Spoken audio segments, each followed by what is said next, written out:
ભગવાન સ્વામિનારાયણના પરમહંસો પૈકી મુક્તાનંદ સ્વામી સાધુતાની મૂર્તિ હતા. મુક્તાનંદ સ્વામી મહારાજનો રાજીપો પામી ચૂકેલા એક સંત હતા. એકવાર મુક્તાનંદ સ્વામી જે કંઈ ભોજન લેતા હતા, ભાત જમે, ખીચડી જમે, એની અંદર કાંકરા રહી જતા હતા. નિત્યાનંદ સ્વામીને જ્યારે મુક્તાનંદ સ્વામીની પ્રસાદી જમ્યા ત્યારે ખબર પડી કે આ તો કાંકરાવાળી ખીચડી જમે છે. એટલે એમણે મુક્તાનંદ સ્વામીના સેવક જે રસોઈ બનાવતા હતા એને કીધું, બરાબર ચેક તો કર તું, કાંકરાવાળી ખીચડી તું જમાડે છે. શાસ્ત્રમાં તો એમ પણ લખ્યું છે કે ઉંદરડાની લીંડીઓ પણ અંદર આવી જતી હતી. એને લીધે સ્વામી બીમાર થયા, આફરો ચડ્યો સ્વામીને. એટલે ગોપાળાનંદ સ્વામી અને નિત્યાનંદ સ્વામી બંને મુક્તાનંદ સ્વામી પાસે આવ્યા અને સેવકને ઠપકો આપવા જાય છે. ત્યારે મુક્તાનંદ સ્વામી કહે છે, સ્વામી ખાલી રસોઈ બનાવનારની ભૂલ નથી, આખો દિવસ મારી લેખનની સેવા એટલી બધી ચાલે છે એટલે બિચારા સેવકને સાફ સફાઈનો સમય ક્યાંથી મળી રહે, એટલે એને ઠપકો ના આપો, વાંક મારો છે. સ્વશુદ્ધિકરણ જેના મનની અંદર હોય એના ઉપર ભગવાનનો રાજીપો થાય છે. સરકાર આજી નદીનું શુદ્ધિકરણ કરાવે, ક્યાંક દરિયાના બીચનું શુદ્ધિકરણ કરાવે, ક્યાંક સોસાયટીમાં કચરા પડ્યા હોય એનું શુદ્ધિકરણ પણ ગવર્મેન્ટ કરી શકે. પણ માણસની જાતનું શુદ્ધિકરણ, સ્વભાવનું શુદ્ધિકરણ ન તો કોઈ એજ્યુકેશન સિસ્ટમ કરી શકે, ન કોઈ ગવર્મેન્ટ બોડી કરી શકે, ન કોઈ સામાજિક સંસ્થાઓ કરી શકે. જ્યાં સ્વશુદ્ધિકરણની ભાવના છે ત્યાં ભગવાનનો રાજીપો છે. મુક્તાનંદ સ્વામી એવું પવિત્ર પાત્ર હતા, શુદ્ધ પાત્ર હતા, એટલે એમના બેનને સંબોધીને જે પદો લખે છે એની અંદર આ વાત સમજાવે છે કે કદાચ કપડાં તમારા થોડા ઘણા મેલા હશે, કદાચ શરીર થોડું ઘણું મેલવાળું હશે, એ ચાલશે, પણ મનથી પવિત્ર રહેવાય, શુદ્ધ રહેવાય એવો પ્રયત્ન ભગવાનના રાજીપા માટે કરવાનો છે. આપણે પદની અંદર મોહનને ગમવાને ઈચ્છો માનુની, એની અંદર વાત સમજતા હતા, ત્યાગો સર્વે જૂઠી મનની ટેકજો. જે કચરો બહાર કાઢવાનો છે, જે શુદ્ધિકરણ કરવાનું છે એની વાત સ્વામીએ સમજાવી. કેટલુંક ઉમેરવાનું છે, કેટલુંક બાદ કરવાનું છે, પ્લસ માઇનસ. એમાં હવે એક વાત સ્વામી સમજાવી રહ્યા છે, હરિજન સંગે રાખો પૂરણ પ્રીતડી. માણસ માત્રનો પ્રીતિનો સ્વભાવ છે. સ્વામી વાતોમાં લખે છે કે જીવનો ચોંટવાનો સ્વભાવ છે. ક્યાંક ને ક્યાંક આપણે ચોંટીએ છીએ. પરિવારના સભ્યોમાં ચોંટીએ, કોક સગાવાલામાં ચોંટે, કોકને ક્યાંય ના બનતું હોય તો પછી કૂતરા રાખીને કૂતરામાં ચોંટે છે. પણ માણસ ક્યાંક ને ક્યાંક તો ચોંટે છે. ગામડાના પટેલ હોય તો એ બળદિયામાં ચોંટ્યા હોય, ગાયો, કેટલાક ગાયોમાં ચોંટ્યા હોય છે. આખી જિંદગી એની જ્યાં ચોંટ્યા હોય એમાં વીતી જાય. ચોંટવાનો સ્વભાવ છે. આ બધામાં તો સહેજે સહેજે ઉતરતો ઢાળ છે, એટલે પ્રીતિ થઈ જ જશે. એમાં કહેવું નથી પડતું કે પોતાના દીકરામાં પ્રીતિ કરવી, મા બાપમાં પ્રીતિ કરવી, એ તો પ્રીતિ થાય જ. હળધૂત કરે ને, કાઢી મૂકે તો એ પ્રીતિ જતી નથી. પેલા એક ડોહાને એના છોકરાએ કાઢી મૂક્યા, ગામની બહાર કાઢી મૂક્યા, તો એ કોકનું ગાડું જતું હોય ને એમાંથી પેલો પૂળો પડ્યો હોય ને રોડ પર, ગામડાના ધૂળિયા રસ્તા પર, એ પૂળો લઈ અને પાછો નાખે પોતાના છોકરાના ઘરમાં. કેટલી પ્રીતિ છે. કાઢી મૂક્યા હોય, હળધૂત કર્યા હોય, અને તોય પાછા પેલા પાડાનું પૂંછડું પકડી અને ભગરિયા પાડાનું પૂંછડી પકડી અને પાછા શું બોલતા જાય, રહેવા દે ભગરિયા, રહેવા દે, રહેવા દે ભગરિયા, નથી આવું, એમ કરીને પાછા ઘરમાં ગોઠવાઈ ગયા. ક્યાંક આપણને અપશબ્દો બોલે છે, હળધૂત કરે છે, તો એ ઘરના લોકો સાથેની પ્રીતિ ટળતી નથી. એ તો પ્રીતિનો સાહજિક સ્વભાવ છે. પણ તુલસીદાસ માટે પેલું શબ્દ લખાય ને કે જૈસી પ્રીત હરામ સે વૈસી હરી સે હોય. જેવી ભગવાનમાં પ્રીતિ છે, જેવી જગતમાં પ્રીતિ છે, એવી ભગવાનમાં થાય. પણ મુક્તાનંદ સ્વામી એક સ્ટેપ વધારીને કહે છે, જૈસી પ્રીત હરામ સે વૈસી હરી સે, એકલું નહીં, વૈસી હરિજન સે હોય. ભગવાનમાં પ્રીતિ તો સહેજે સહેજે પ્રયત્ન કરે તો થાય છે, પણ ભગવાનના સંબંધવાળા સંતો ભક્તોમાં પ્રીતિ કરવી ને, એ કલમ હવે મુક્તાનંદ સ્વામી ઉમેરી રહ્યા છે. મહારાજ માટે આપણે શયનમાં એક પદ બોલીએ છીએ, અક્ષરના વાસી વાલો આવે આવની પર. એમાં એક કડી છે. મહારાજે સગાઈ કરી કોની સાથે? હરિજન સંગાથે કીધી સાચી સગાઈઓ રાજ. મહારાજે સગાઈ કરી કોની સાથે? મહારાજનો અસંગી સ્વભાવ હતો, નિર્લેપ સ્વભાવ હતો. એને પોતાના ભાઈ ભાભી રામ પ્રતાપને, સુવાસીની ભાભી, એની અંદર પણ પ્રીતિ તોડીને નીકળી ગયા છે. ઈચ્છારામ તો ખૂબ વાલો હતો, એનો વિલાપ પણ એમને પાછા ખેંચી શક્યો નથી. અને વર્ષો પછી પાછા એ લોકો મળવા આવ્યા છે તોય મહારાજ લલચાયા નથી. ધર્મકુળમાં પણ એટલી પ્રીતિ એમને નહોતી. એમની પ્રીતિ હતી પોતાના સંતો ભક્તોમાં પ્રીતિ હતી.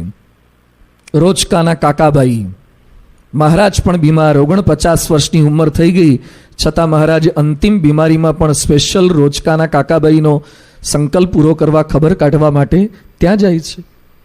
ખેંગાર ભક્તે મહારાજ બીમાર હતા, તાવ હતો, છતાં ચંદનની અર્ચા કરવાનો સંકલ્પ કર્યો તો ઠંડુ શરીર, ઠંડીવાળો તાવ હતો, એની વચ્ચે પણ મહારાજે ચંદનની અર્ચા કરવા દીધી છે.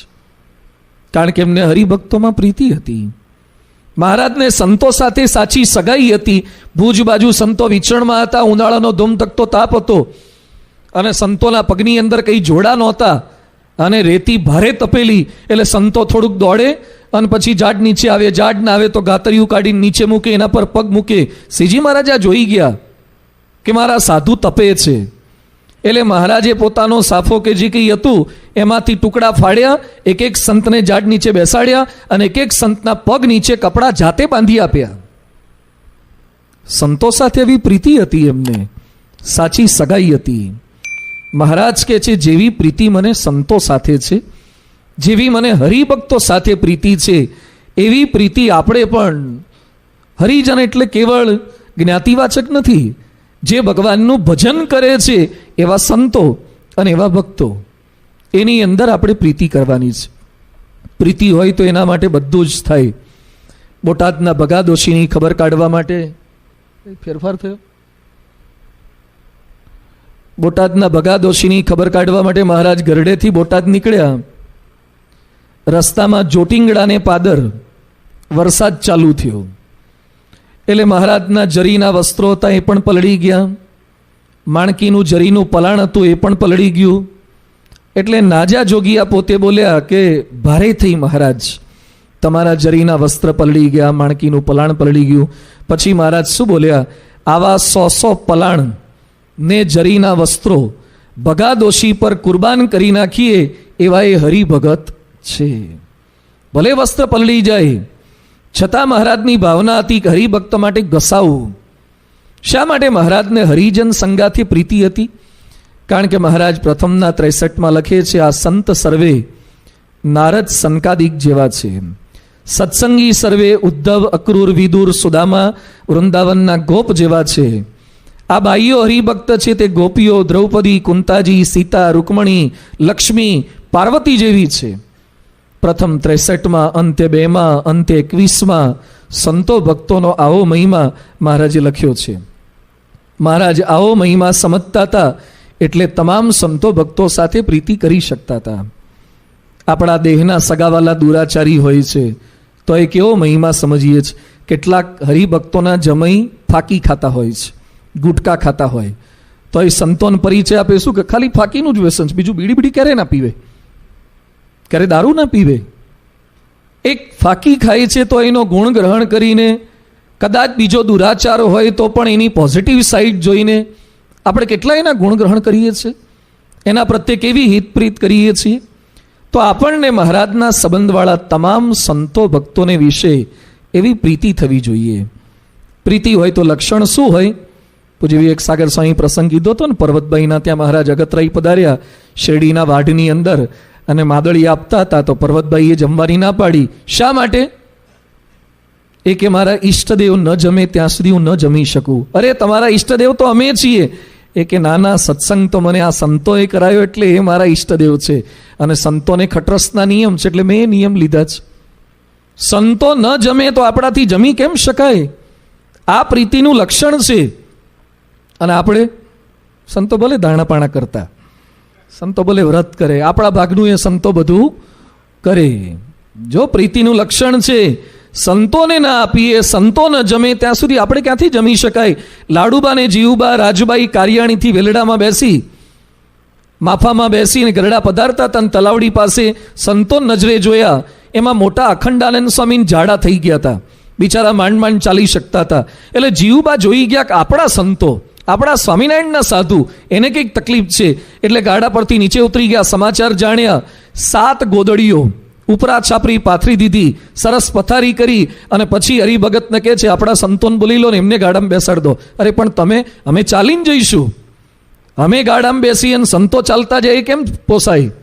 સંતોને ગાડામાં બેસાડ્યા. જીવબા છેક રસ્તેથી બધે ચાલતા આવ્યા, પગમાં ફોડલા પડી ગયા.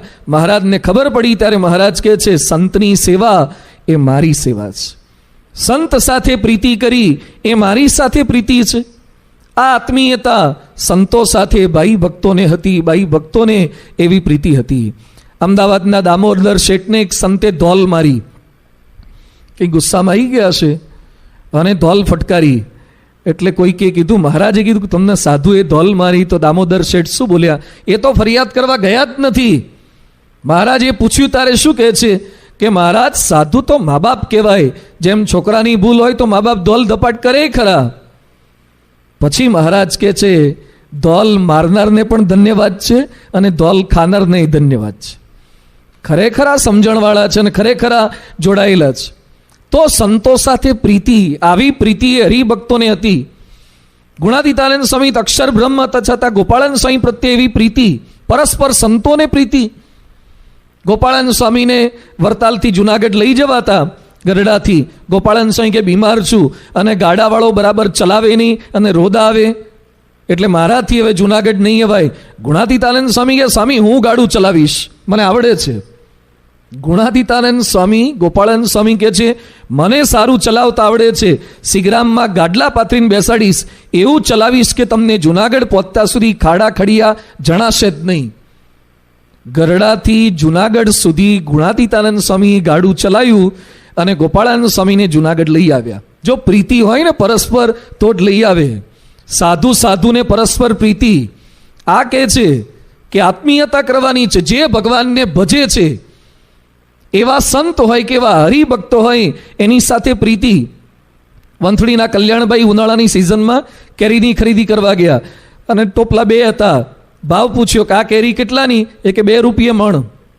બીજો ટોપલો દેખાયો એટલે આ કેટલાની? આ 6 રૂપિયા મણ. તો કે 6 વાળી આપો મને મણ કેરી. એ વખતે સોંગવારી હતી. 6 વાળી આપો મને મણ કેરી. એટલે બાજુમાં બીજા એક શેઠ ખરીદી કરવા આવ્યા હતા. એ કે કોના માટે લઈ જવી છે? વેવાઈ જમાઈ આવ્યા છે? નાના કે મારા ગુણાતીતાનંદ સ્વામીના સંતો આવ્યા છે, મારા સાધુને જમાડવી છે. તે પેલો શેઠ કે તો આ 2 વાળી લઈ જાઓ. એને હાળાને અમે હું નડતા આવીશું? 6 વાળી લેવા દે ને, તારે ક્યાં ઘરમાંથી કાઢવાના છે? તો એ પાછો કહે છે 2 વાળી લઈ જાઓ. સાધુને શું કરો મોંઘવારી વાળી ખવડાવો છો? પછી કલ્યાણભાઈ શું બોલ્યા કે શેઠ તમારી પાસે વધારે પૈસા ભેગા થાય તો કપૂરચંદ મોતીચંદની પેઢીમાં રોકો. એ કે ના રોકાય. જુનાગઢના એક શેઠ હતા, ઉઠી ગયેલી પાર્ટી હતી. એટલે કલ્યાણભાઈ કહે છે તમારી પાસે પૈસા હોય તો તમે કપૂરચંદ મોતીચંદની પેઢીમાં રોકો. અરે ના રોકાય, એ તો જેટલું રોક્યું હોય બધું જાય. પછી કલ્યાણભાઈ કહે છે કે જેટલું બૈરા છોકરા માટે ખરીદી કરીએ, પૈસા વાપરીએ ને, એ બધું કપૂરચંદ મોતીચંદની પેઢીમાં રોકવા જેવું છે. અને જેટલું સાધુ માટે કરીએ એટલું જ ઉપર કામ લાગે છે. આ પ્રીતિ હતી. સંતો હરિભક્તો પ્રત્યે આવી પ્રીતિ હતી. અને ના હોય તો આવા સંતોને ગમતું નથી. ગુણાતીત સંતને ભગવાનને શાસ્ત્રીજી મહારાજ બદલપુર પધાર્યા દત્તરામ બારોટના ત્યાં. અને દત્તરામ બારોટ કે સ્વામી મારી પાકી રસોઈ જમો. એટલે શાસ્ત્રીજી મહારાજ કે હું આવ્યો ત્યારે જ પાકી રસોઈ, અને મારા સંતો આવે તરત તું શું જમાડે છે? તું મારા સંતને 3 લાડુ ખવડાવે કે 5 લાડુ ખવડાવે તે હું જ ખાઉં છું. મારા સાધુ જમે એ હું જ જમું છું. આવા સંતોની સેવા નથી કરતો, જા, મારે તારી રસોઈ નથી લેવી. જે સાધુને નહોતા જમાડતા અને શાસ્ત્રીજી મહારાજ આવ્યા ત્યારે રસોઈ આપવા ગયા તો શાસ્ત્રીજી મહારાજે રસોઈ ન લીધી. સંત સાથે પ્રીતિ. કારણ કે આટલો ત્યાગ કરીને સંતો આવ્યા છે કોના માટે? પોતાનો પરિવાર, પોતાના સગાવાલા, પોતાની મહત્વાકાંક્ષા શૂન્ય કરી અને ભગવાન અને સંતને રાજી કરવાનો પ્રયત્ન કરે, જેને પોતાનો પરિવાર ન વસાયો અને આપણા પરિવારની ચિંતા કરે, જેને પોતાનું કોઈ ઘર ન બનાવ્યું અને આપણા ઘરના ખાતમુહૂર્તને વાસ્તુને મહાપૂજાઓ કરે, જેને પોતાના કોઈ દીકરા દીકરીના સગાઈની છૂટાછેડાની ચિંતા ન કરી અને આપણા પરિવારના સંતાનોની સગાઈની છૂટાછેડાની ચિંતાઓ કરે, આવા નિસ્વાર્થ ભાવે જે સાધુ આપણા માટે ઘસાય છે એના પ્રત્યે પ્રીતિ રાખવી. મુક્તાનંદ સ્વામી આ વાત કરી રહ્યા છે. હરિજન સાથે પ્રીતિ એટલે સંતોની સાથે સાથે હરિભક્તો સાથે પ્રીતિ રાખવાની છે. ઘણીવાર સંતો માટે પ્રીતિ હોય, આદર હોય, પ્રેમ હોય, પણ હરિભક્તો પ્રત્યે પ્રીતિ ના હોય. હરિભક્તો માટે એલર્જી પણ હોય છે આપણને અંદર અંદર. સંતોનું કયું કરે, હરિભક્તનું કયું ન કરે. સંતોને જમાડે, હરિભક્તને ન જમાડે, પણ એ પણ ખોટું છે. જેટલો સંતો માટે પ્રેમ, એવો જ પ્રેમ આપણને પરસ્પર હરિભક્તો માટે પણ રહેવો જોઈએ. મહારાજ ગરડામાં હતા અને સભામાં દરેકને પૂછે કે દાદાના ગોલા થશો? જેટલા આવતા છે ને પારાયણમાં આવે, દાદાના ગોલા થશો, દાદાના સેવક થશો? તે બધા કે દાદાના ગોલા શું કરવા થઈએ? અમારે ઘેર માણકીઓ પૂંછડા આંબળે છે, અમે દાદાના ગોલા શું કરવા થઈએ? પછી પર્વતભાઈ આવીને એને પૂછ્યું દાદાના ગોલા થશો? અરે મહારાજ, અનંત જન્મથી બૈરાન છોકરાના ગોલા છીએ જ, આ વખતે તમારા કહેવાથી હરિભગતના ગોલા થઈશું. મહારાજ કે હરિભગત તો આવા હોય, હરિભગતની સેવા કરવામાં રાજી થાય. એકવાર ભગવતચરણ સ્વામીએ તારીખ 27/4/98 બાપાને કીધું કે બાપા તમારે છે ને દરેક મંડળમાં 2-3 ભ્રમરૂપ થયેલા હરિભક્તો રાખવા સેમ્પલ તરીકે.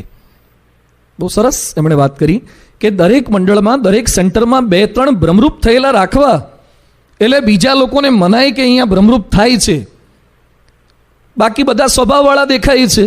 હવે પ્રમુખ સ્વામી મહારાજ જવાબ શું આપે? ધ્યાનથી સાંભળજો. સ્વામી કહે છે બધા જ હરિભક્તોની ભ્રમરૂપ સ્થિતિ જ છે, મનાય નહીં, દેખાય નહીં, ભ્રમરૂપ જ છે. સત્સંગ મૂકીને કોઈ હરિભક્તો જતા નથી, તે ભ્રમરૂપ જ છે. સત્સંગ મૂકીને જે હરિભક્તો જતા નથી તે ભ્રમરૂપ જ છે. બેઠા છે એટલે સ્થિતિ થશે. ભગવાન અને સંતને રાજી કરવાનું તાન છે, દરેકને થોડું થોડું છે જ, આપણને દેખાતું નથી. બાપા કેવી દ્રષ્ટિથી બધા હરિભક્તોને જુએ છે.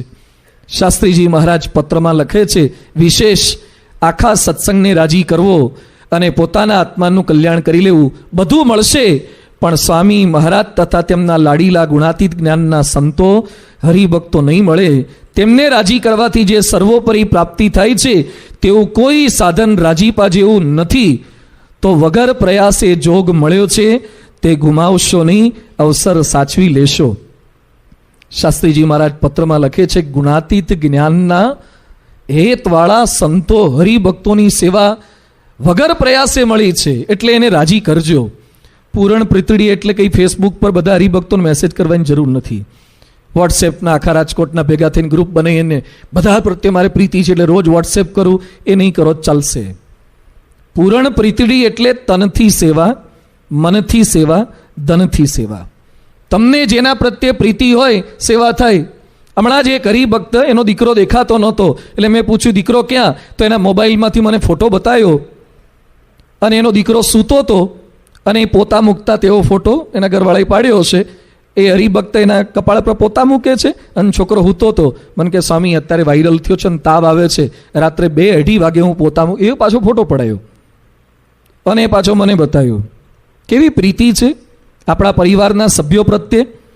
તો જો સાધુ પ્રત્યે, હરિભક્ત પ્રત્યે પ્રીતિ હોય તો સંતો હરિભક્તો સાજા માંદા થાય તો સેવા કરવી, આ પ્રીતિનું લક્ષણ. પ્રીતિ ખાલી વાતોમાં ના રાખો, પ્રીતિ ખાલી પુસ્તકોમાં ના રાખો. પ્રીતિ થોડું એકચ્યુઅલ રિયાલિટીમાં પ્રેક્ટિકલ આપણે શું કરી શકીએ સંતો હરિભક્તો માટે. સંતો હરિભક્તોને લેવા મૂકવા માટે ગાડીની જરૂરિયાત હોય તો ગાડીઓ પડી હોય થોડીક આપીએ, થોડીક વાર બેસાડીએ. બાકી ગાડાને પડી રાખીને કરવાના શું? અહીંથી મંદિરેથી જતા હોય ઘરે અથવા ઘરેથી મંદિરે આવતા હોઈએ અને તમારી ગાડી ખાલી હોય ને તમે કોઈ હરિભક્તને ના બેસાડો તો પારાયણ સાંભળવાનો મિનિંગ શું છે? પ્રીતિ છે નહીં. હરિભક્ત પ્રત્યે પ્રીતિ તમારે ક્યાં બીજા ખર્ચા કરવાના જ? તમારી ખાલી ગાડીમાં બેસાડવાના જ છે. પરદેશમાં જોઈ આવો, એક હરિભક્તોને લિફ્ટ આપે, એરપોર્ટે લેવા જાય. કોઈ જ સગાવાલા ના થતા હોય તો એ પોતાના ઘરે 5-5 દિવસ 7-7 દિવસ ને મહિનાઓ સુધી રાખે છે. પ્રીતિ એટલે ઘસારો વેઠાય એ પ્રીતિ છે. ભગવાન અને સંતનો ઘસારો વેઠાય એ પ્રીતિ છે. પ્રીતિ હોય તો બધા જ સંતો હરિભક્તોને પગે લાગીએ, કેટલાક પગે નથી લાગતા, સંતોને પગે ના લાગે, હરિભક્તોને પગે, અમે અંદર અંદર એકબીજાને પગે ના લાગીએ. હરિભક્તો દિવસમાં એક વાર તો પગે લાગવાનું થાય કે નહીં? આપણા મનમાં રહેવું જોઈએ કે બધા સંતોને, બધા હરિભક્તોને એક વાર મારે વાંકાવળી. પ્રીતિ શેની? ખાલી વાતોમાં, કથામાં પ્રીતિ? દિવસમાં એકવાર ભગવાનના સંબંધવાળા સાધુને, એકવાર ભગવાનના સંબંધવાળા હરિભક્તને નમીએ, ઝૂકીએ.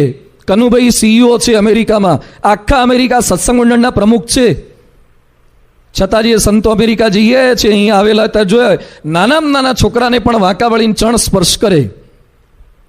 બાકી જ્ઞાનના કોઈ અથાણા કરવાના નથી. આખું પુરુષોત્તમ બોલ્યા મોઢે થઈ જાય ને આખું વતનાવત મોઢે થઈ જાય, પણ જો હરિભક્તન નમાય નહીં, ઝુકાય નહીં, તો ખાલી એ કથાની વ્યથા જ છે. નમતા રહીએ, પ્રીતિ હોય તો નમાય, રમાડવા જમાડવાની જ્યારે તક મળે પીરસવાની સેવા. બ્રાહ્મણો હોય પીરસી શકે, સંતોન બીજા નથી પીરસી શકતા, પણ જ્યારે હરિભક્તોને પ્રસાદ આપવાની સેવા, પીરસવાની સેવા થાય તો તમે ફ્રી હોય ને તો ઊભા રહેવું ક્યારેક. હરિભક્તોને પીરસવું. યોગી બાપા પીરસવાના સંકલ્પ કરતા નહીં, પીરસતા. જો આત્મીયતા હોય, પ્રીતિ હોય, ઘરેથી એક રૂપિયાનો હોય પ્રસાદ લાવવાનો નથી, અહીંનો જ હોય તો પીરસવા તો થોડીક વાર ઊભા રહો.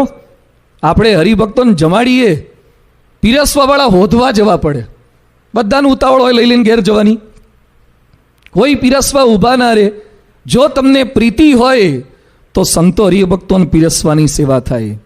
તનથી સેવા, મનથી સેવા, સંતો હરિભક્તોનું સારું ઈચ્છવું, એના ગુણ લેવા, ક્યારે હોશિયાળા ન કરવા. અને ધનથી સેવા, જે આપણે ધોતિયા ઉડાડીએ છીએ સંતોને, પ્રસાદની સેવા કરીએ છીએ. શ્રાવણમાં કે જ્યારે જ્યારે આપણી અનુકૂળતા એક વખત આપણે હરિભક્તોને જમાડી ન શકીએ તો ખાલી હગાવાલાને ખવડાઈને કરવાનું શું છે? થોડાક આવા જે કથા ભરે છે, એક મહિનો જે કથામાં આવી જાય, છેક દૂર દૂરથી અમુક લોકો કોઠારિયાથી આવે, કોઈક રણછોડનગરથી આવે, પોતાનું પેટ્રોલ બાળીને કથા ભરવા માટે આવે.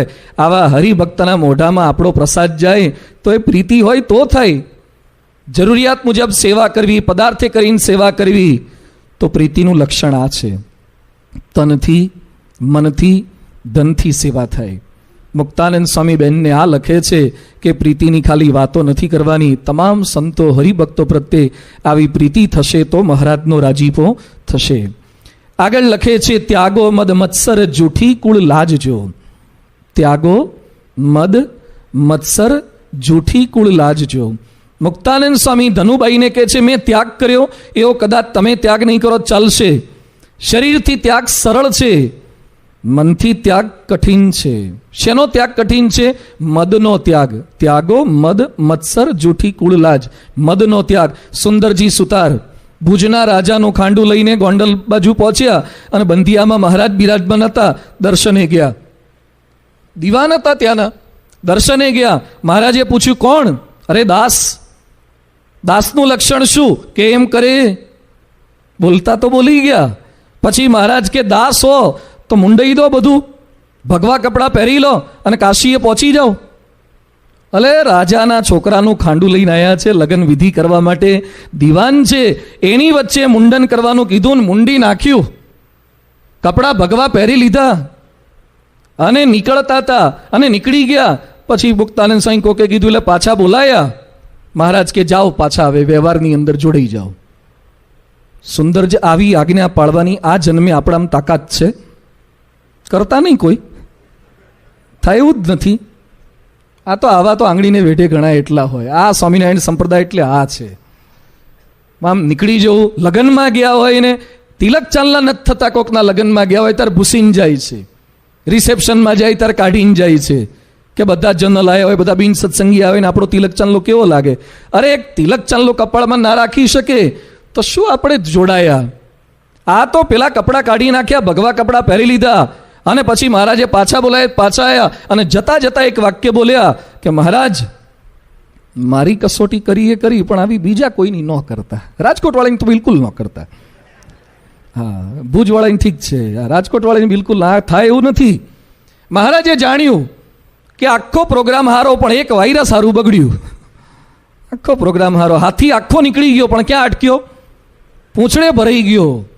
ત્યાગ, શરીરથી ત્યાગ કરી દીધો, પણ મદનો ત્યાગ, અહંકારનો ત્યાગ એ ન થયો. એટલે વાત સમજાવે છે કે શરીરનો ત્યાગ સરળ છે, મદનો ત્યાગ, અહંકારનો ત્યાગ કઠિન છે. ક્યાંક પૈસાનો મદ છે. કેટલાક પૈસાદાર હોય ને એને સત્સંગમાં આવે ને તોય મારી ગાડી, મારા પૈસા, મદનું જ મીડિયમ. શેનું મીડિયમ હોય? મદ, અહંકારનું જ મીડિયમ હોય. સત્તાનો મદ, જે પરીક્ષિતને હતો ભૂંડું કર્યું, સ્થિતિનો મદ થઈ જાય કે મારી કંઈક સત્સંગમાં સ્થિતિ થઈ ગઈ છે. ઐશ્વર્યનો મદ ચડી જાય, જે અલૈ ખાચરને પોશાક આપ્યો અને મારા થકી સત્સંગ વધવા લાગ્યો. અને મુક્તાનંદ સ્વામી શું કહીને બોલાવે? બંધનાનંદ. બહુ ઐશ્વર્ય આવી ગયું તો મુક્તાનંદ સ્વામી જેવા સંતની પણ ટીકા કરવા લાગ્યા. એટલે સત્સંગમાં આવ્યા પછી ન તો પૈસાનો મદ રાખવો, ન તો સ્થિતિનો મદ રાખવો, ન તો ઐશ્વર્યનો મદ રાખવો. લોકોના શબ્દે કરીને મદ ચડી જાય. ઘણીવાર આપણે સેવા કરતા હોઈએ, આપણને અહંકાર જેવું ના હોય, પણ કોક ચડાવે ને એમાં મદ ચડે. જેમ પંપ મારે ને એટલે હવા ભરાય. કોકના શબ્દે મદ ચડે. એકવાર એક ખેડૂત રાજાના વાંકમાં આવ્યો. એટલે રાજાએ કીધું રાતોરાત ગામ છોડી નીકળી જા, ગામ બહાર નીકળી જા. અને બીજા દિવસે સવારે ખેડૂત પાછો રાજા પાસે આવ્યો, નાળિયેરને સાકરનો પડો લઈને. રાજા ગુસ્સે થયા, તને ગઈકાલે ગામ છોડવાનું કીધું, તું નીકળ્યો કેમ નહીં? તું વાંકમાં છે, નીકળી જા. ખેડૂત કે બાપુ માફ કરો, હું ઘર વખરી લઈને ગાડું લઈને નીકળવા જ જતો હતો, ત્યાં ગામને પાદર આપે મને સાક્ષાત ભગવાન રૂપે દર્શન દીધા. આપે સાક્ષાત ભગવાન રૂપે દર્શન દીધા. માથે મુગટ પહેર્યો તો, 4 હાથ હતા, શંખ ચક્ર ગદા પદ્મ, અને સાક્ષાત ભગવાન છો આપ, રાજા નથી ભગવાન છો. અને મને થયું કે મારા રાજાનો, ભગવાનનો મેં અપરાધ કર્યો, એટલે મેં માનતા માની કે આવા ભગવાનને હું નાળિયેરને સાકરનો પડો અર્પણ કરું, માફી માગું અને પછી ગામ છોડીને જઉં. તે રાજાને જે ગલીપચી થવા લાગી. તે બાજુમાં દીવાન બેઠા હતા. એ કે હે રાજાજી, તમે સાક્ષાત આમ ભગવાન રૂપે દર્શન આપ્યા હતા અને તમે આમ ભગવાન ખરા? તે રાજા આમ હરખાતા હરખાતા શું કે હારો કહે છે તો લગભગ તો સાચું જ હોય તો જ કે ને. એટલા રાજી થઈ ગયા ને. કોકના શબ્દે આપણને ફિટ થઈ જાય છે. કોક આપણને કે તમારા જેવી સેવા તો આખા રાજકોટમાં બીજા કોઈ કરે નહીં, એટલે પંપ માર્યો, હવા ચડી, મદ ચડ્યો. તમારા જેવી આર્થિક સેવા કોઈ ના કરે, તમારા જેવી શારીરિક સેવા કોઈ ના કરે. કોઈના ચડાવ્યા ક્યારે ચડી જવું નહીં, મદ ચડવા દેવો નહીં. મુક્તાનંદ સ્વામી બેનને આ લખે છે, અનુસંધાન રાખવાનું છે સેવા કરતા કરતા. જોઈ લો બાપા કે ગુરુ પરંપરાને ક્યારે ઐશ્વર્યનો, સ્થિતિનો મદ ચડ્યો નથી. મહંત સ્વામી મહારાજ સદગુરુ હતા ત્યારનું અમનું વર્તન જુઓ અને ગુરુ થયા પછીનું વર્તન જુઓ. લેશ માત્ર ફેરફાર દેખાય છે એની બોલચાલમાં, વ્યવહારની અંદર કશું જ નહીં. તો આપણે ફંટી હોય ને જે વર્તન હોય ને, એ જ્યારે ફોર્ચ્યુનર લઈએ ને ત્યારે પણ એ જ વર્તન સત્સંગમાં રહેવું જોઈએ. નહીં તો એ ફોર્ચ્યુનરનો કે ઓડીનો કે BMW કેટલાક મદ ચડી જાય છે, પછી આપણું વર્તન બદલાઈ જાય છે. મુક્તાનંદ સ્વામી બેનને આ વાત કરે છે. બીજું કહે છે, શરીરથી ત્યાગ કરવો સરળ છે, પણ મત્સરનો ત્યાગ કરવો કઠિન છે. ઈર્ષ્યાનો ત્યાગ અતિ કઠિન છે. જીવા ખાચર સાવરણો લઈ અને સાધુનો માર્ગ વાળતા હતા. કાંકરા વીણતા હતા જીવા ખાચર. એ જ જીવા ખાચર મારી નાખવા તૈયાર થયા, કારણ કે દાદા ખાચરની વધારે પ્રશંસા, દાદા ખાચરને થોડોક વધારે લાભ મળતો હતો. મત્સર ભૂંડું કરે છે. એટલે સત્સંગમાં આવ્યા પછી કોઈ સંતોનો, કોઈ હરિભક્તોનું મત્સર ન રાખીએ. નિર્મત્સર એવા જે પવિત્ર સંત, એની સાથે જોડાઈએ તો આપણો મત્સર પણ ટળે. અને આગળ કહે છે, જૂઠી કુળ લાજ ત્યજો. મુક્તાનંદ સ્વામી બેનને કહે છે કે મેં તો કુળ ત્યજી દીધું, પણ તું કદાચ કુળ નહીં તજે ને તો ચાલશે, પણ કુળની લાત ત્યજજે. તુલસીદાસે બધું છોડી દીધું. પરણેલા હતા, પત્ની છોડી દીધી, પણ કુળની લાત નહોતી જતી. એટલે તુલસીદાસને મળવા માટે રોહિદાસ ચમાર આવ્યા. ચમાર એટલે ચમાર જ્ઞાતિના. એને ખબર પડી કે તુલસીદાસ સારા ભગત છે. દર્શને આય વિચારા, દોડતા દોડતા આવ્યા. હરિજન સંગે રાખો પૂરણ પ્રીતડી, એટલે ભેટવા જતા હતા. તુલસીદાસે જોયું કે મને ભેટવા આવે છે, પણ કઈ જ્ઞાતિના હતા? ચમાર જ્ઞાતિના. એટલે તુલસીદાસ થોડાક પાછા ખસી ગયા, ના બેઠ્યા.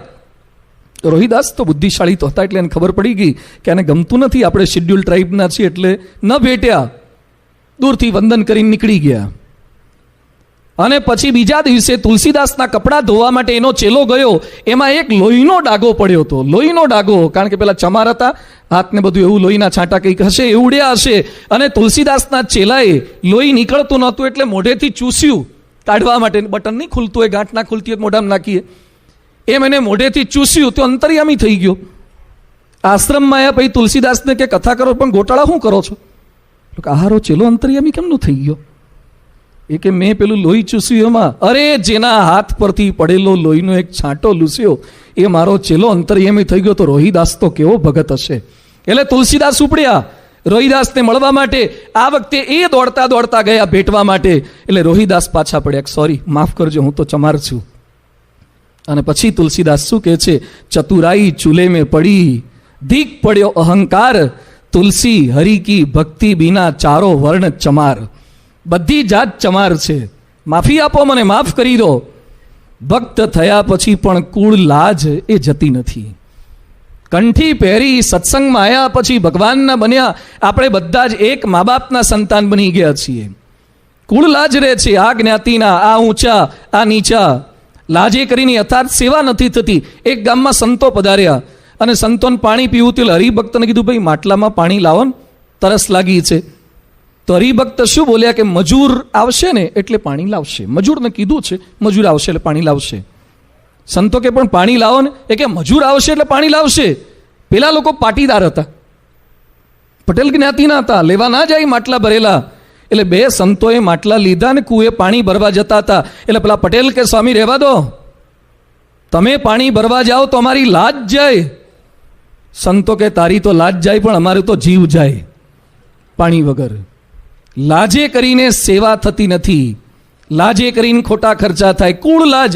કેટલાક લોકો હજી પણ લગ્નની અંદર પેલી બીડીઓની થાળી ફેરવતા હોય, જૂના રિવાજ હતા, હવે ખબર નહીં ક્યાંક છે કે નહીં. મતલબ બેઠા હોય ને ત્યાં બધે બીડીઓની બીડી બાકસની થાળીઓ ફેરવે, એ કે અમારો રિવાજ છે. કેટલાક હજી પણ લગ્નમાં રિસેપ્શનની અંદર ડુંગળી લસણ વગરનું જુદું કરે છે અને ડુંગળી લસણવાળું જુદું કરે છે. આપણા જ હરિભક્તો. કેમ? કુળ લાજ નડે છે. એ કે સ્વામી હરિભક્તો આવે ડુંગળી લસણ વગરનું ખવડાવીએ, પણ અમારા બીજા બિન સત્સંગી સગાવાલા આવે એને તો ડુંગળી લસણવાળું જોઈએ, એને લસણ વગરનું આપીએ તો એ રાજી ના થાય. કુળ લાજ નડે છે. હવે આવડો મોટો અન્નકૂટ ને આવડું મોટું પ્રેમવતી કરીએ છીએ. પ્રેમવતીમાં જેટલા ખાવા આવે છે બધા બિન સત્સંગીઓ છે. સત્સંગી કરતા બિન સત્સંગી જાજુ ખાવા આવે છે. ડુંગળી લસણ વાળું ખાય છે કે ડુંગળી લસણ વગરનું? કોઈ ફરિયાદ કરવા આવ્યા કે લસણ નાખીને આપો? બધાને ફાવે છે. આપણા મનમાં ફિટ નથી થતું. એટલે હજુ પણ કેટલાક હરિભક્તો રિસેપ્શનની અંદર ડુંગળી લસણ વાળું જુદું રાખે છે. એ ન રાખવું. આ કુળની લાજ નડે છે. સત્સંગ થયા પછી ત્યાગો મદ મત્સર જૂઠી કુળ લાજ ત્યાગવાની છે તો રાજી કરી શકાય. આજે જોઈ લો BAPSના બધા સંતો, કોઈ પટેલ છે, વાણિયા છે, બામણ છે, કોઈક આદિવાસી છે, અલગ અલગ જ્ઞાતિના છે, છતાં બધાને લુગડા એક સરખા આપે છે ને, બધાને એક સરખું જ ભોજન મળે છે ને. કોઈ ભણેલા કોઈ અભણ ભૂલી જવાનું. બધા જ પ્રમુખ સ્વામીના દીકરા છીએ, મહંત સ્વામીના દીકરા છીએ. આપણે બધા જ હરિભક્તોમાં કોઈ જ્ઞાતિવાદ નહીં, બધા જ મહારાજ સ્વામીના સંતાનો છીએ. પછી જ્ઞાતિમાં લગ્ન કરતા એની ના નથી પાડતા, પણ એને લીધે કોઈ હરિભક્તનું અપમાન થાય, એને લીધે કોઈની સાથે બેસવા ઉઠવાના સંબંધો ના રહે, ડિસ્ટન્સ વધે, એ ન થવું જોઈએ. એ સ્વામી અહીંયા સમજાવે છે. સ્વામી આગળ કહે છે, સુખદાયક તમે જાણો સુંદર શામને. બંને કહે છે કે ભગવાન સુખદાયક છે. સુખના પરિમાણો આપણા કેવા છે? સાઈઝ વધે તેમ સુખ વધે. ધ્યાનથી સાંભળજો શબ્દો. સાઈઝ વધે તેમ સુખ વધે. આવડો મોબાઈલ હોય તો આવડું સુખ, અને આવડો લાવે ને હથેળી જેવડો. જેમ જેમ તમે મોટા થાવ ને મોબાઈલની સાઈઝ વધે. જેમ જેમ સાઈઝ વધે, મોબાઈલની સાઈઝ વધે, ગાડીની સાઈઝ વધે, ઘરની સાઈઝ વધે, જમીનની સાઈઝ વધે, તેમ સુખ વધે. સુખનું પરિમાણ આ છે. સાઈઝ વધે તેમ સુખ વધે. સેલરી વધે તેમ સુખ વધે. પટાવાળા કરતા ક્લાર્કની, ક્લાર્ક કરતા આસિસ્ટન્ટની, ક્લાસ 2ની, ક્લાસ 1ની, સુપર ક્લાસ 1ની સેલરી વધે તેમ સુખ વધે. સાધનો વધે તેમ સુખ વધે. ફ્રીજ આવી જાય ને પછી સુખ સુખ છે. માઇક્રોવન આવી જાય ને, વોશિંગ મશીન એક આવી જાય ને પછી સુખ જ છે. આપણે એમ માનીએ છીએ કે સાધન વધે તેમ સુખ વધે, સ્પીડ વધે તેમ સુખ વધે. લુનામાં સુખ ઓછું આવતું હતું એટલે સ્કૂટર લાયા. સ્કૂટરમાં સ્પીડ ઓછી હતી એટલે બાઇક લાયા. બાઇકમાં સ્પીડ ઓછી છે એટલે સ્પીડ બાઇક લાયા. જેટલી સ્પીડ વધે એટલું સુખ વધે. એટલે જ માણસો જરૂર નથી હોતી, ઉતાવળ નથી હોતી તો એ સ્પીડમાં ચલાવે, કારણ કે સ્પીડમાં સુખ આવે છે, સ્પીડમાં મજા આવે છે. સુખના પરિમાણો આપણા આ છે. અહીંયા સમજાવે છે કે બહારથી ગમે તેટલું સુખ લાગે પણ એ દુઃખ વગરનું નહીં હોય. બહારથી સુખ લાગશે, એક્સિડન્ટ થઈ જાય, સાઈઝ વધારે, પ્રશ્ન જુદા થાય છે. એટલે સ્વામી કહે છે માઈક સુખ માત્ર દુઃખ વિનાનું હોય નહીં. સંતો દ્રષ્ટાંત આપે પેલા જુનાગઢ બાજુ પેલી ભરવાડણ દૂધ વેચવા માટે ગઈ અને પછી શહેરની અંદર ગઈ, પછી દૂધ વેચીને પાછી આવતી હતી અને એને ગોળ લેવાનો હતો એટલે એને ગોળ લીધો. ઉનાળાનો સમય હતો, ગોળ એ પાછો ઢીલો હતો અને એમાં પાછો માથે મૂક્યો અને થોડુંક દૂધ તો વધ્યું જ હોય, દૂધ વેચ્યા પછી થોડું દૂધ તો હતું જ, એટલે અંદર ગોળ પાછો રબડી જેવો થઈ ગયો, એકદમ ઢીલો, હલતી હલતી જાય ને એમાં ભરવાડ જીવ હતો એટલે રસ્તે આવતા જાય ને પેલા હાંડિયાના લીંડા જોયા, એણે ઊંટિયાના લીંડા પડેલા જોયા અને સરસ મોટી સાઈઝના હતા, કોરા હતા, બગડ્યા વગરના હતા. એટલે જીવ એનો લલચાયો એટલે એને નીચેથી હાંડિયાના લીંડા લીધા ને ઉપર નાખ્યા, માથા પર પેલું હતું ને બોગરણું એની અંદર. એને ખબર ના રહી કે અંદર હારો ગોળ છે, ભૂલી ગઈ અને અંદર નાખ્યા. અને પછી ચાલતી ચાલતી ઘેર પહોંચી ત્યાં તો મિક્સચર ઉપર ચાલુ થઈ ગયું, ગોળ ગોળ બધું ફર્યું, સરસ બધા લીંડા ઉપર ગોળનું દૂધનું કોટિંગ થઈ ગયું, સરસ કાલા જામ. અને પછી એ તો ઘેર પહોંચી અને પેલું બોગરણું હેઠું મૂક્યું, એનો ધણી ખેતરે ગયો તો પાછો આવ્યો ને એક દૂધ દોવા ગઈ છે હાલના ટાઈમે. અને પેલાને એમ કે મારી ઘરવાળી શહેરમાં ગઈ હતી, શહેરમાંથી કંઈક લાવી હશે, તો એણે તો અંદર હાથ નાખ્યો તો કાલા જામ આવ્યું, તે ખાઈ ગયો, એક ખાઈ ગયો, બે ખાઈ ગયો, 5 હાથ ખાઈ ગયો હારો, કારણ કે એ ભરવાડ તો હતો જ ને, 5 હાથ ખાઈ ગયો. પછી ઘરવાળી આવીને તો એને ખાતા જોયા કે હું ખાઈ છે, એ કે શહેરમાં ગઈ હતી મારા માટે શહેરનું સુખડું લાવી છે ને. અરે મારા બાપ, હું તો ભૂલી ગઈ, આ તો હાંડિયાના લીંડા હતા. એ કે મને ખાતા ખાતા થોડી હા તો આવતી જ હતી, હારો 7-8 ખાઈ ગયો ને પાછો કે હા તો આવતી જ હતી. સ્વામી કે બહારથી કોટીન હોય ને એ મીઠું લાગે પણ થોડીક વાર થાય ને, થોડાક વર્ષ વીતે પછી હા આવે છે. હા, શરૂઆતમાં બહારનું કોટીન સારું લાગે છે પણ પછી ધીમે ધીમે હા શરૂ થાય છે. એટલે કે છે સુખદાયક તમે જાણો સુંદર શ્યામને. ભગવાનમાં સુખ છે. બહુ સુખની વાતો તો વતનાવતમાં બહુ કરી છે પણ આપણને મળે નહીં ત્યાં સુધી હારી પ્રતીતિ આવતી નથી. ભગવાનનું સુખ આવે કરી રીતે પહેલું ભગવાનને દાયક તો જાણજો, સુખદાયક પછી. ભગવાનને દાયક સમજવા, દાયક એટલે આપનારા એ છે, રોટી કપડાં મકાન આપનારા એ છે, એટલે ભગવાનને દાયક સમજવા. બીજું ભગવાનને સુખદાયક સમજવા. સુખ માત્ર આપનારા એ છે. મધ્ય 56માં લખ્યું સર્વે સદગ્રંથોનું રહસ્ય એ છે, ભગવાન છે એ જ પરમ સુખદાયક છે. પણ ભગવાનના પરમ સુખની અનુભૂતિ ક્યારે થાય? એક ચરિત્ર શ્રવણ કરીએ ને તો એમનું સુખ આવશે. સુખ એટલે ભગવાનને ભેટવા તો આપણને મળવાનું નથી, નીલકંઠ બાથમાં ગાલવા શું સુખ આવે, કેટલો ટાઈમ સુખ આવે. પણ સુખની અનુભૂતિ જો ભગવાનની કરવી હોય તો ઉપાય બતાવે છે. ચરિત્ર શ્રવણ કરશું ને તો ભગવાનના સુખની અનુભૂતિ થશે. ભગવાનના ચરિત્રોનું જેટલું સ્મરણ કરીએ, શ્રવણ કરીએ એટલું સુખ આવે. બીજું, એક શ્રવણ સુખદાયક છે, બીજું સ્મરણ સુખદાયક છે. વડોદરામાં પેલી બાઈ બિન સત્સંગી હતી પણ રે સગપણ હરિવરનું સાચું ગાયા કરતી હતી, સ્મરણ કર્યા કરતી હતી. મહારાજ તેડવાયા. જેટલું સ્મરણ કરીએ, નિષ્કુળાનંદ સ્વામી આખો ગ્રંથ લખ્યો, હરિસ્મૃતિ જમતા જીવન જોયા છે. કેટલા સુંદર પદો એમણે રચ્યા છે. જેટલી સ્મૃતિ કરીએ એટલું સુખ આવશે, જેટલું રટણ કરીએ એટલું સુખ આવે. બાપા ઉત્તરાખંડમાં 8 સપ્ટેમ્બર 1987માં રાત્રે 2-2:30 વાગે જાગી ગયા અને 20 મિનિટ સુધી બાપાએ સ્વામિનારાયણ રટણ કર્યું. સ્વામી કહે છે એટલું સુંદર વાતાવરણ છે, થાય છે કે આખી રાત ભજન જ કર્યા કરીએ. એને સુખ આવે છે, રટણમાંથી સુખ આવે છે.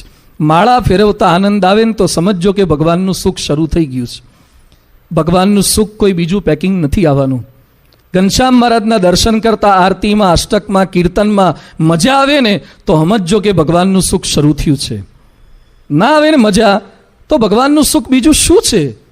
આરતીમાં મજા આવે ભગવાનનું સુખ, પૂજામાં મજા આવે ભગવાનનું સુખ, દર્શનમાં મજા આવે ભગવાનનું સુખ. સુખદાયકની અનુભૂતિ દર્શનમાં, શ્રવણમાં, સ્મરણમાં આપણને થાય. કેટલાક ભગવાનને દુઃખદાયક માને છે. ભગવાન દુઃખદાયક નથી.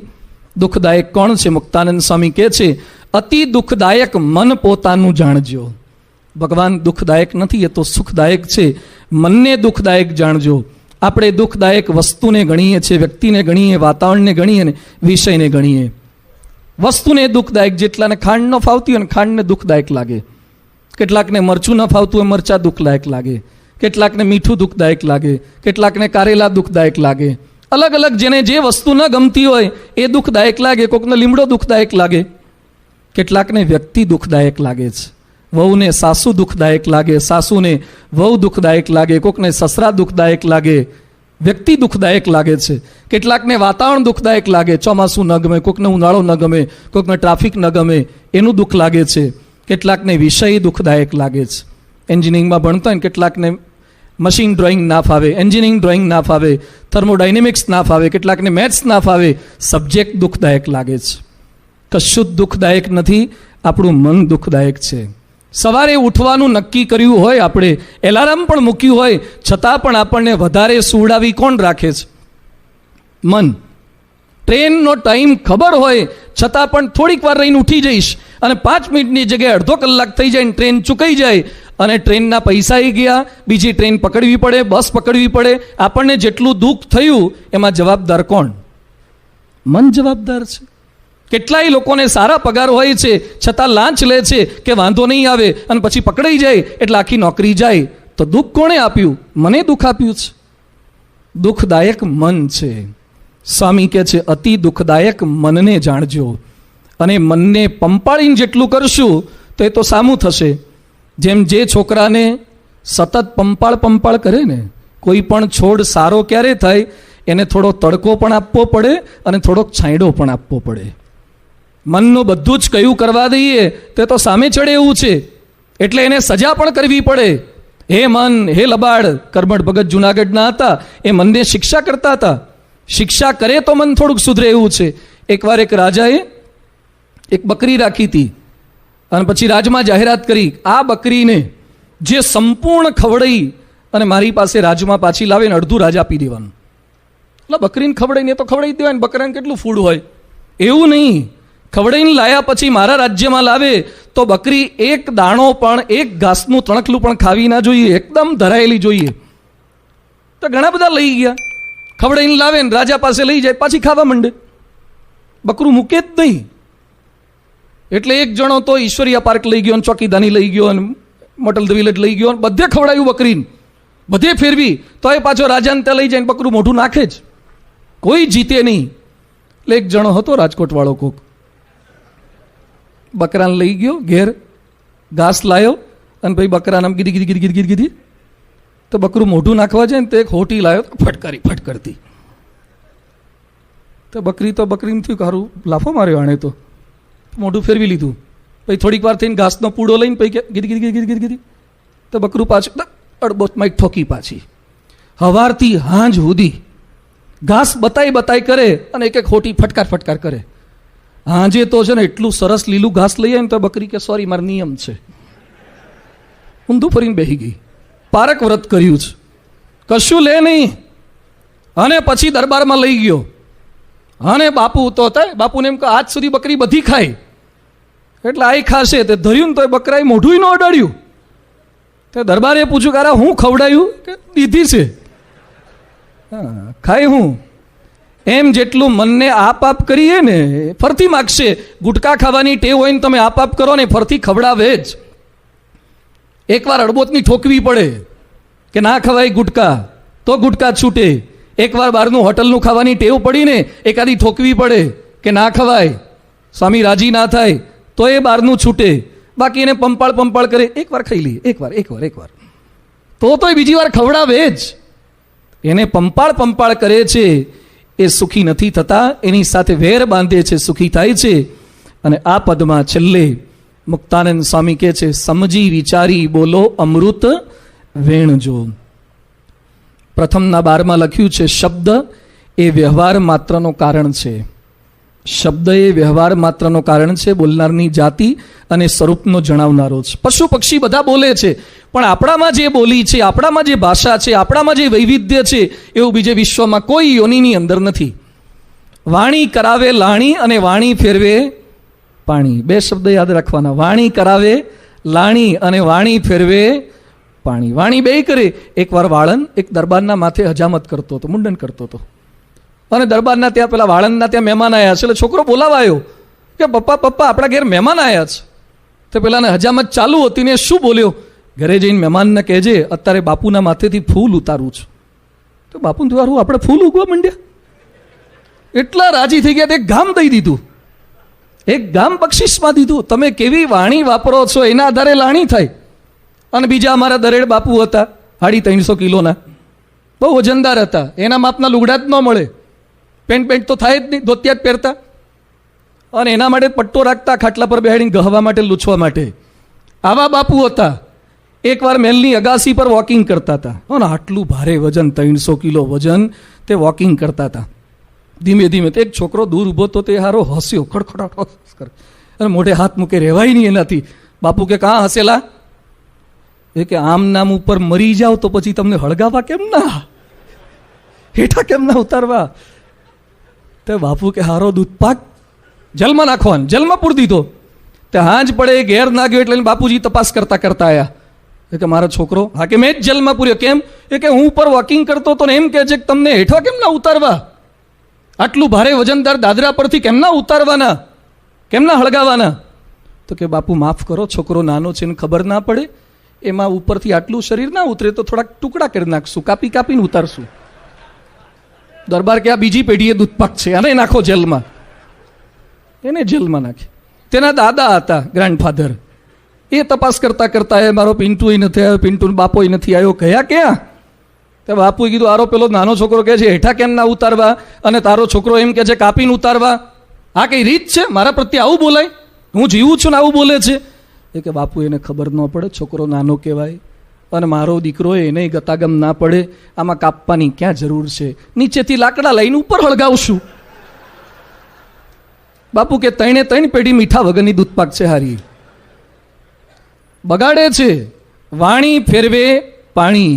આજે પરિવારના કે સત્સંગના જેટલા પ્રશ્નો છે ને, આ જીભને લીધે થાય છે. બહુ જ પ્રશ્ન માત્રનું કારણ, જાજુ કારણ આ જીભ છે. અમેરિકામાં કનેક્ટિકટની અંદર એક દારૂનો માલિક મરી ગયો, દારૂના બારનો માલિક મરી ગયો. એને પ્રજા નહોતી, પત્ની હતી, એટલે એને મિલકતનું વસિયતનામું કરીને શું લખતો ગયો? મારી બધી જ મિલકત પત્નીને મળે, પણ એક શરત, જ્યારે જ્યારે મારી મરણ તિથિ આવે ત્યારે એને છાપામાં મોટા અક્ષરમાં જાહેરાત આપવી કે મેં મારી જીભ ટૂંકી રાખી હોત તો મારા પતિ હજુ ઘણું જીવ્યા હોત. દર મરણ તિથિ એની પત્નીએ જાહેરાત આપવી જ પડે, તો જ મિલકત મળે. જ્યારે જ્યારે મૃત્યુ તિથિ આવે ત્યારે એની પત્ની લખે જ કે મેં મારી જીભ ટૂંકી રાખી હોત તો મારા પતિ હજુ ઘણું જીવ્યા હોત. પતિની આયુષ્ય રેખા એ પતિના હાથમાં નથી હોતી, પત્નીની જીભમાં હોય છે. સમજાય છે વાક્ય? કોઈને હાથ ન જોડાવતા, સામેવાળાની જીભ જોડાવજો થોડીક. આ પતિની આયુષ્ય રેખા હાથમાં નથી, પત્નીની જીભમાં છે.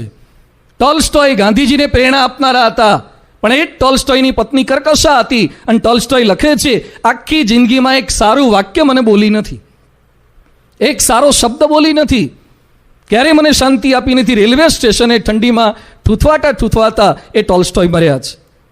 વાણીને લીધે જ પરિવારના પ્રશ્નો થાય છે, પ્રિય કે અપ્રિય બનાય છે. આજે આજના દિવસે આ પારાયણમાં છેલ્લે સમજવું છે યોગી બાપાના આધારે. 1968માં યોગી બાપા ગોંડલમાં ઉકાળો પીતા હતા. દૂર દૂરથી હરિભક્તો ખબર કાઢવા આવે એટલે પૂજ્ય યોગેશ્વર સ્વામી બોલ્યા કે સ્વામી, બધાને આપના ઉપર બહુ હેત છે, દૂર દૂરથી બધા આપના દર્શન કરવા આવે છે, બધાને તમારા પર બહુ હેત છે. હવે યોગી બાપા જે વાક્ય બોલ્યા છે એ યોગી ગીતામાં છે, આગળનો પ્રસંગ નથી. યોગી બાપા શું બોલ્યા? મેં બધાનું સાચવ્યું છે. ધ્યાનથી એક એક શબ્દો સાંભળજો. મેં બધાનું સાચવ્યું છે, બધાની સેવા કરી છે, કોઈનું અપમાન નથી કર્યું, કોઈનો તિરસ્કાર નથી કર્યો, એટલે બધાને મારા પર હેત થાય ને. આ ઇન્વર્ટેડ કોમામાં શબ્દો છે. હેત કરાવવું છે બધા હરિભક્તો સંતોના આપણા ઉપર. ક્યારે હેત થાય? યોગી બાપા કહે છે મેં કોઈનું અપમાન નથી કર્યું, કોઈનો તિરસ્કાર નથી કર્યો. આપણને ભગવાન પર ક્યારે હેત થશે? જો કોઈનું અપમાન ન કર્યું તો, કોઈનો તિરસ્કાર ન કર્યો તો. યોગી બાપા રીત શીખવાડે છે, સમજી વિચારી બોલો અમૃત વેણ જો. કેટલાક સમજીને બોલે છે, કેટલાક વિચારીને બોલે છે, પણ વિષ વેણ વાપરે છે. સરસ લખ્યું છે, સમજી વિચારી બોલો અમૃત વેણ. તમારા શબ્દની અંદર જ અમૃત હોય, સંજીવની હોય, મરેલાને બેઠા કરે એવું કરવાનું છે. ક્યાં ક્યાં અમૃત વેણ વાપરવાના છે એને થોડુંક આજે સમજવું છે. એક, કોઈકને કંઈક આપવાનું થાય ને, પીરસવાનું થાય, ત્યારે ક્યાંક ક્યાંક આપણાથી અમૃત વેણ નથી વપરાતા. મહંત સ્વામી ઘણીવાર પ્રસંગ કહેતા, મહંત સ્વામી એકવાર વિચરણમાં હતા ને એક હરિભક્તને ત્યાં જમવા ગયા. હરિભક્તે હરિભક્તો માટે યુવકો માટે ગુલાબજાંબુ બનાવ્યા અને હરિભક્ત જાતે યુવકોને પીરસવા નીકળ્યા અને ગુલાબજાંબુ પીરસ્યા. જેની જેટલી કેપેસિટી એટલા ખાધા. એક છોકરાને પેલા હરિભક્ત ગુલાબજાંબુ આગ્રહ કરીને પીરસવા ગયા. પેલો કે મારાથી નહીં ખવાય. ના લેવા જ પડે. પેલો ના પાડતો તો એટલે જે પીરસનારા હતા એ શું બોલ્યા, તારી હાથ પેઢીમાં કોઈએ ક્યાં જોયા તા, ખાને લે. તારી 7 પેઢીમાં કોઈએ ગુલાબજાંબુ જોયા તા, લે હવે. અને મહંત સ્વામી મહારાજ કહે છે કે અમે હાજર હતા ને પેલાને ઉલટી થઈ ગઈ. જે ગયું હતું ને પેટમાં એ બધું બહાર નીકળી ગયું. તો આપણે કોઈકને કંઈક વસ્તુ આપીએ, કંઈક ને કંઈક પીરસીએ તો આપણા અમૃત વેણ થોડાક વાપરવા. આઈટમ અગત્યની નથી, આઈટમ આપતી વખતેનો ભાવ અગત્યનો જ. ઘણા ભાવ જ ના. એકવાર એક રસોઈમાં પેલા દરબારની વચ્ચે પીરસવા નીકળ્યા અને વસ્તુ ઓછી હતી એટલે બાપુને મોકલ્યા. તે હાથમાં મોહનથાળના ચકતા લીંબે, કોણ જોઈએ છે? બધા કે ના નથી જોઈતું. હવે કોણ માગે છે? આમ તાળું કે કોણ લે હવે તારી પાસેથી? પીરસવા નીકળે તો અમૃત વેણ લઈને નીકળવાનું છે. કંઈક વસ્તુ આપીએ. ઘણા કે લે હવે તારા જેવું કોણ થાય? હવે આપવી જ છે, પ્રેમથી આપો ને. ઘણા છે ને સંબંધ બગાડી અને પછી વસ્તુ આપે. સંબંધ બગાડીને હા પાડે, પહેલા ના જ પાડે અને પછી સંબંધ બગાડી અને પછી હા પાડે. તો પહેલેથી પ્રેમથી હા પાડો ને. આ નથી કરી શકતા તો સમજી વિચારી બોલો, અમૃત વેણ જો. કંઈક વેપાર કરવાનો હોય એમાં પણ જરૂરી છે અમૃત વેણ. કેટલાક બિઝનેસ કરે ને સેલ્સમેન તરીકે જો અમૃત વેણ ના હોય ધંધા ચાલે જ નહીં. એક કારીગરે ઊનની સરસ કામળી વણી, પછી એની જીભ બહુ ખરાબ હતી. 3 મણ સાકર ખાઈ ગયો તોય જીભ મીઠી ના થઈ. પછી દરબાર બાદશાહ પાસે ગયો અને કામળી ઊનની સરસ મજાની બનાવી હતી. લાખ રૂપિયા માગ્યા. બાદશાહ કે આ શું કામમાં આવે? એ કે તમે મરો ને તાર કબર પર ઢાંકવામાં કામમાં આવે. અને એ આવે કે ના આવે નક્કી નહીં, કારણ કે મેં સાઈઝ માપ્યા વગર બનાવી છે. બાપુ કે હારો કામળી બનાવી છે, આટલી સરસ ને પાછો મરવાની વાતો કરે છે. આપણે પણ કોકની પાસે સંપર્ક કરવા જઈએ, જોડી માટે જઈએ, જમોને જમાડુમાં જઈએ ને ત્યારે આપણું અમૃત વચન હોવા જોઈએ. તો એની સાથે હેત પ્રીત થાય છે. કોઈને સાચું કહેવાનું થાય ને ત્યારે અમૃત વચન. કેટલાક શું કે મારે હાચે હાચું કહેવા જોઈએ. આ સત્સંગની રીત નથી. કેટલાક એમાં પાછા બડાસ મારતા હોય, હું કોઈનું ખોટું સહન કરું નહીં, હું તો ભલભલાને હાચે હાચું કહી દઉં, હું તો બાપને કહી દઉં. એ રીત નથી. ડૉક્ટરના ત્યાં કોકને દર્દીને એડમિટ કર્યો હોય અને પેલો મરે એવો હોય તો એ ડૉક્ટર દર્દીના સગાવાલાને શું કહે છે? હાચે હાચું કહે છે? ના કહેવાય સાચે સાચું. એને બંધાવાનો છે, વિશ્વાસ બંધાવાનો છે. અમે પ્રયત્ન કરીએ છીએ, વેન્ટિલેટર પર છે, લગભગ થઈ જશે. એકદમ કોઈને ઝરક ના અપાય, ધીમે ધીમે કરતા વાત કરવાની છે. એટલે સ્વામી વાતોમાં લખે છે સત્ય, હિતકર અને પ્રિય વાણી બોલવાની છે. સાચું હોય એટલે બોલી ન નાખવું. હિતકર છે, પ્રિય છે, 3 ફિલ્ટરમાંથી પસાર કરીને પછી બોલવાનું છે. તો અમૃત વેણ થાય. કોઈની સાથે મતભેદ થાય ત્યારે અમૃતવેણ નથી નીકળતા. જેમ નોર્મલ આપણે બોલતા હોય ને ત્યારે સારી વાણી વાપરીએ અને સેન મતભેદ થાય ને તું તારી પર આવી જાય. બીજી ત્રીજી ABCDમાં કેટલાક ગાળો શરૂ કરી દે છે. મતભેદ થાય ત્યારે મહારાજ અંત્યના 21માં કહે છે, ભક્ત સાથે વાદ વિવાદ કરીને જીતીને રાજી થવું નહીં, હારીને રાજી થવું.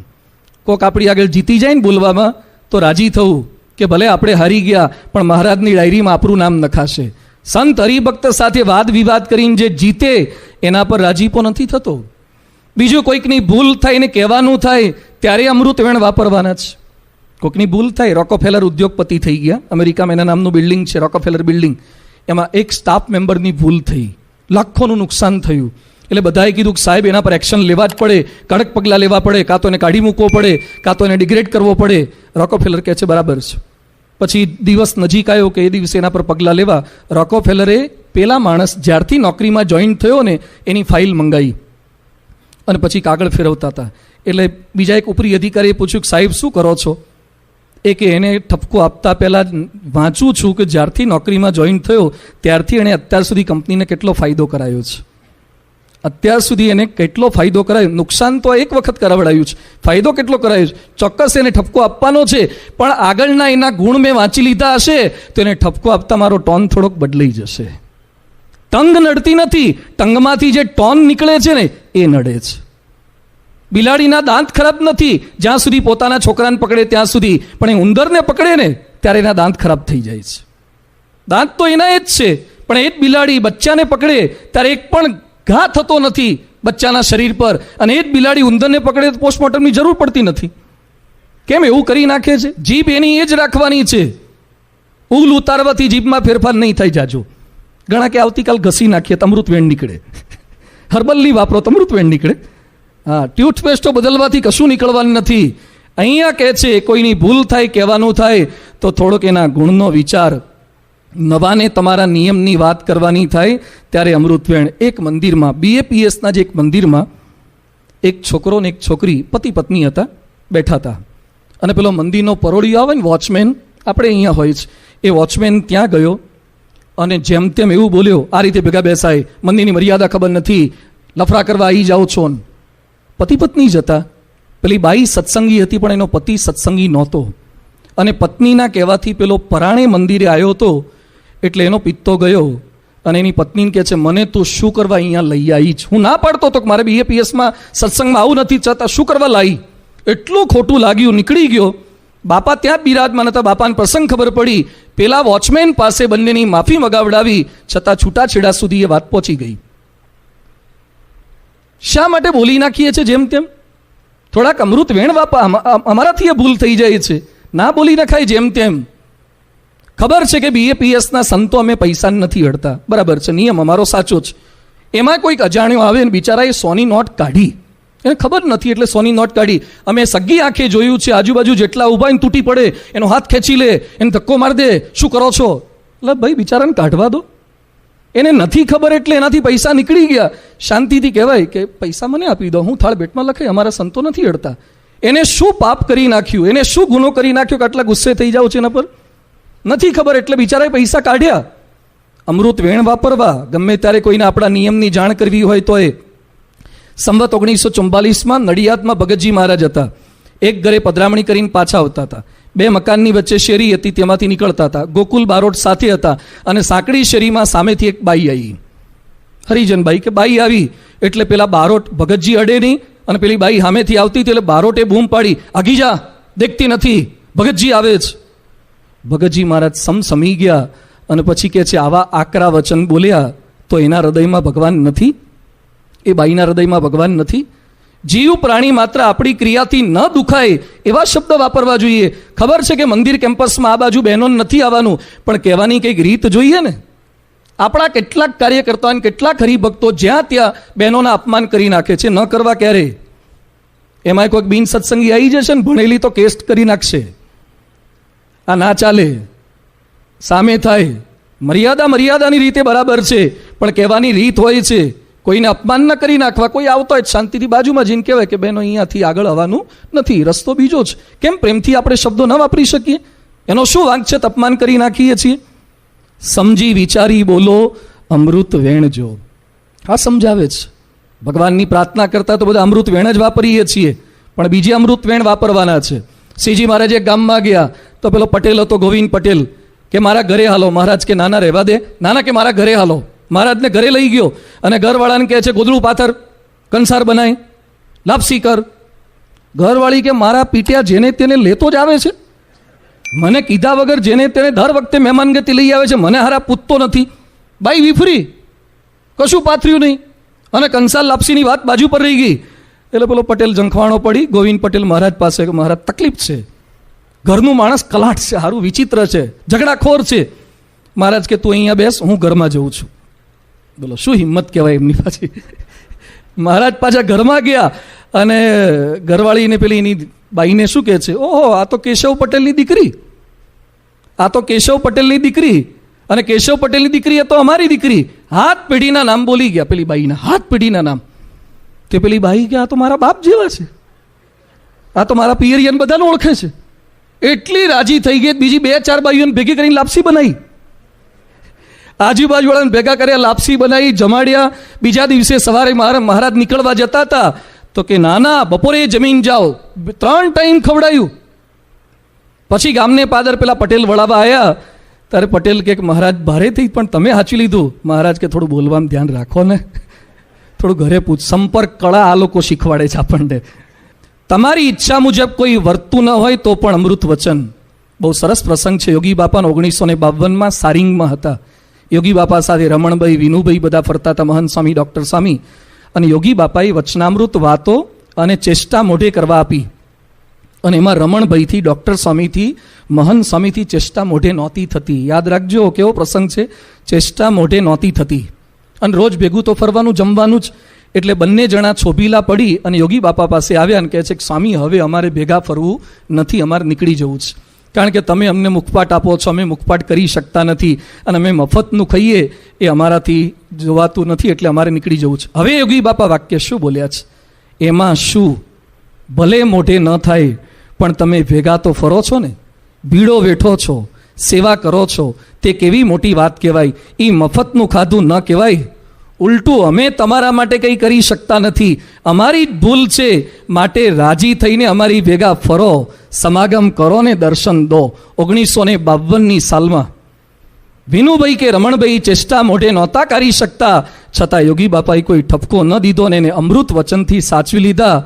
આજે વર્ષો પછી પણ બંનેમાંથી એક પણ ચેષ્ટા ભૂલતા નથી. એક દિવસ ચેષ્ટા ભૂલતા નથી. કોકને ખખડાઈને ચેષ્ટા મોઢે કરી શકાય છે? કરી તેમણે ચેષ્ટા બોલતા કર્યા. અને આજે બંને જણા કેવી ચેષ્ટા બોલે છે? નહોતી એ સમયે કંઠસ્થ કરી શક્યા, છતાં આજે કેટલી મનથી ચિત્તની વૃત્તિ પરોઈને ચેષ્ટા બોલે છે. અમૃત વેણ એ આગળ વધારી દે છે. અને કોઈ નિયમ ભ્રષ્ટ હોય એને કહેવાનું થાય. યોગી બાપા પાસે એક દુરાચારી આવ્યા. યોગી બાપા કે સુધરી જ જવાય, ફેરફાર થઈ જ જાય. એમ આપણી પાસે પણ કોઈક વ્યસની દુરાચારી આવે ને, બળની જ વાતો કરીએ, અરે છૂટી જાય. ના શું છૂટે? અભિષેક કરો, તમારા ગુટકા નીકળી જાય, અમારા સંતોના આશીર્વાદ લો, વ્યસન છૂટી જાય. આ જો અમૃત વેણ વાપરીએ તો સત્સંગમાં, પરિવારની અંદર પ્રેમથી રહી શકાય છે. આટલું બોલ્યા પછી, સાંભળ્યા પછી પણ ક્યારેક આપણાથી ભૂલ થશે. વાણી છે ને, જીભ છટકતા વાર કરતી નથી. તો ક્યારેક કોકને કંઈ કહેવાઈ જાય તો પાછી માફી માગી લેવી, ભૂલ સ્વીકારી લેવી. ભક્ત આપણાથી દુખાઈ ગયા હોય તેને રાજી કરવાનો થોડોક પ્રયત્ન કરીએ. કાલે એક યુવક મળ્યો, મને કે સ્વામી, મારી પત્ની બહુ ગાળો બોલે છે, સત્સંગી છે, રવિ સભામાં આવે છે, છતાં ગાળો બોલે છે. મને કે મા બેન પર બોલે છે. એ કે મારા મમ્મી પપ્પા તો જુદા રહે છે, અમે જુદા ઘરમાં રહીએ છીએ, તોય હજુ મારા મમ્મી પપ્પા એને સહન નથી થતા અને ગંદી ગાળો બોલે છે. આપણે સત્સંગમાં આવ્યા પછી જો પતિ પત્ની એકબીજાને અપશબ્દો બોલીએ, ગાળો બોલીએ, તો શું મિનિંગ છે સ્વામિનારાયણ મંત્રનો, રટણનો? તો એ સમજાવે છે કે પરસ્પર ક્યારેય કોઈ ગાળો નહીં, કોઈ અપશબ્દો નહીં, કોઈ ક્રોધના શબ્દો નહીં. ભક્ત દુખાઈ જશે ને સંત દુખાઈ જશે તો મહારાજ દુખાઈ જશે. પછી તમે લોટીઓની લોટીઓ ચડાવો ને, કોઈ ફરક નથી પડતો. ભક્ત કુરાજી થઈ જાય તો રાજી ભક્તોને કરવાના છે, સંતોને કરવાના છે. આ વાત હરિરીજાની રીતડીની અંદર મુક્તાનંદ સ્વામી એમના બેનના વિશે સમજાવે છે. આમ તો 4 પદો છે. મોહનને ગમવાને ઈચ્છો માનુની, આ પહેલું પદ છે. બીજા પદનું ટાઇટલ છે સાંભળ બેની હરિરીજાની રીતડી. એટલે મેં તો બીજાનું ટાઇટલ રાખીએ અને પછી 4 પદ પારાયણમાં પૂરા થઈ જશે, પણ હજી એક જ પૂરું માંડ થયું છે. બાકીના 3 પદ ભવિષ્યમાં ક્યારેક જોઈશું. મહારાજ સ્વામીને પ્રાર્થના કરીએ, મુક્તાનંદ સ્વામી એમના બેનને સંબોધીને જે કંઈ વાતો કરી રહ્યા છે એ વાતો કેવળ બેન પૂરતી જ મર્યાદિત ન રહેતા, મોહનને ગમતા જેવા મુક્તાનંદ સ્વામી હતા, જેવા ગુણાતીતાનંદ સ્વામી, જેવા પ્રમુખ સ્વામી મહારાજ, મહંત સ્વામી મહારાજ, એવા આપણે એમને રાજી કરી શકીએ, એમના રાજીપાનું પાન બની શકીએ, એવા શબ્દો, એવા સ્વભાવ, એવી પ્રકૃતિ આપણે કેળવી શકીએ. જેમના શ્રી ચરણોમાં પ્રાર્થના. શ્રી સ્વામિનારાયણ ભગવાન.